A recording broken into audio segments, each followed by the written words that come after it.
This story is a work of fiction created for entertainment and inspiration.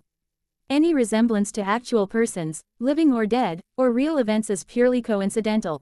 The airplane cabin buzzed with the usual mix of chatter, the shuffle of luggage being stowed, and the impatient sighs of passengers eager to get in the air. It was a long-haul flight, one that would last hours, and everyone hoped for a smooth, quiet journey, but the peace was broken before the plane even took off. From C-3A, a baby's cries pierced through the cabin. The little girl, no more than 6 months old, screamed in a high, heart-wrenching wail that made heads turn. Some passengers frowned, others muttered complaints under their breath. Her father, a tall, well-dressed man in his late 30s, bounced her on his lap, whispered soothing words, and offered her a bottle. Nothing worked. The baby's cries only grew louder. The man was Adrian Blake, a billionaire CEO known in business circles for his ruthless deals, cold demeanor, and relentless ambition. To the world, he was untouchable, a man who had built an empire with sheer determination. But at that moment, on that plane, Adrian looked helpless. He wasn't used to being helpless. His wife, a model and socialite, was absent. She had chosen not to travel with them. That left Adrian alone with his daughter, Sophie, who had been restless since they arrived at the airport. "Please, sweetheart," Adrian muttered, his jaw tight as he rocked her again. "Just calm down." But Sophie only cried harder. Nearby passengers exchanged glances. A man too rose back, groaned loudly.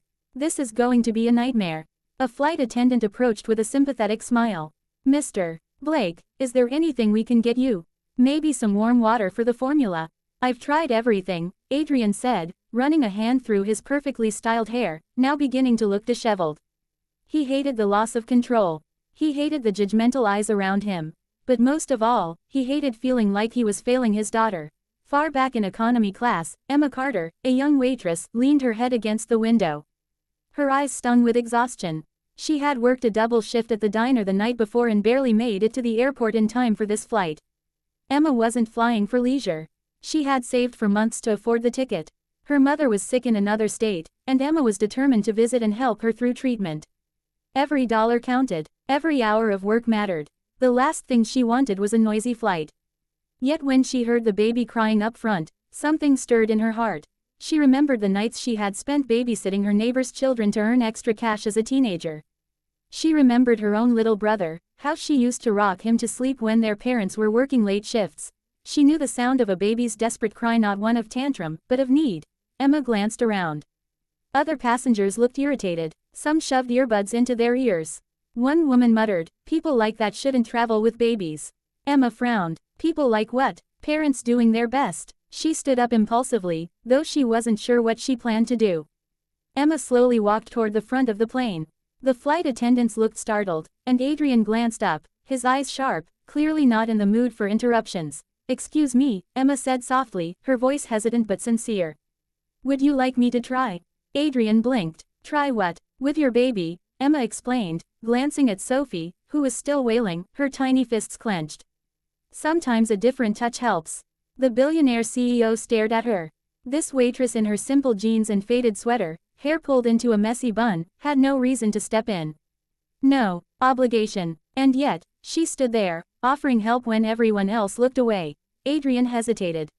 He didn't like relying on strangers. He didn't like admitting weakness. But Sophie's cries tore at him, and nothing he did seemed to work. Finally, with a reluctant sigh, he nodded. Emma carefully lifted Sophie into her arms. Her movements were gentle but confident, as if she had done this 1,000 times. She swayed side to side, humming softly. "Shush, it's okay, sweetheart," she whispered. "You're safe." To everyone's amazement, including Adrian's, baby's cries began to soften. Within minutes, Sophie nestled her head against Emma's shoulder, her sobs turning into quiet whimpers, then silence. The cabin seemed to exhale in relief. Passengers who had been scowling moments before now looked impressed, some even smiling. The flight attendant whispered, "That was incredible." Adrian sat frozen, watching this poor waitress succeed where he had failed. His pride burned, but so did something else, something unfamiliar. Gratitude. Emma returned to Adrian's seat, carefully handing Sophie back. The baby fussed slightly, but then clung to Adrian's shirt, finally calm. "Thank you," Adrian said stiffly, his voice low. Emma smiled, brushing it off. "Don't mention it. Babies cry, it's just what they do. She probably just needed a little comfort." Adrian studied her. He was used to people who wanted something from him: money, influence, opportunities. But Emma hadn't asked for anything. She had just helped, expecting nothing in return. As the flight continued, Adrian found himself glancing back at her seat. He noticed how tired she looked, how she closed her eyes but didn't sleep deeply, as though burdened by worries. Later, when the baby stirred again, Emma offered to hold her once more. Adrian resisted at first, but Sophie reached for Emma, and once again, she settled instantly in her arms. "Seems like she likes you," Adrian said with a hint of surprise. Emma chuckled. "I guess she knows I've spent years rocking babies. Comes with the territory when you're the neighborhood babysitter." Her words were casual, but Adrian caught the weight beneath them. She wasn't just someone who could babysit, she had likely needed to make ends meet. For the first time in years, Adrian asked a stranger about their life. "What do you do?" "I'm a waitress," Emma admitted. "Saving up, trying to help my mom. She's not well." Adrian nodded slowly, though he said nothing. But inside, something shifted. By the time the plane landed, Sophie was fast asleep in Adrian's arms. The passengers disembarked, some casting admiring glances at Emma, who had saved them all from a miserable flight. At the gate, Adrian turned to her. "You have a gift," he said quietly. Emma laughed lightly. "It's nothing special, just patience." But Adrian disagreed. He had spent his life surrounded by people with talent, brilliance, and ambition. Yet this waitress had something rarer: genuine compassion. Before Emma could leave, Adrian stopped her. "What's your name?" "Emma Carter." "Emma," Adrian repeated thoughtfully. "Thank you for Sophie, and for reminding me." He paused, then said something he hadn't in years. "That kindness still exists." Emma smiled, gave a small nod, and walked away. That night, in his luxury penthouse, Adrian sat by Sophie's crib, watching her sleep peacefully. For the first time, he thought less about his empire and more about the world he wanted for his daughter. A world with people like Emma in it. The next morning, Adrian made a few phone calls.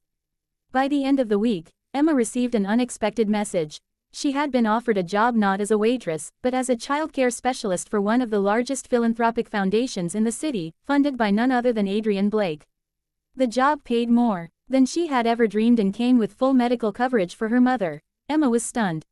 She never asked for help, never expected it. But Adrian had seen something in her he couldn't ignore. And so, two very different lives, one of wealth, one of struggle, were forever changed by a single act of kindness on a crowded airplane.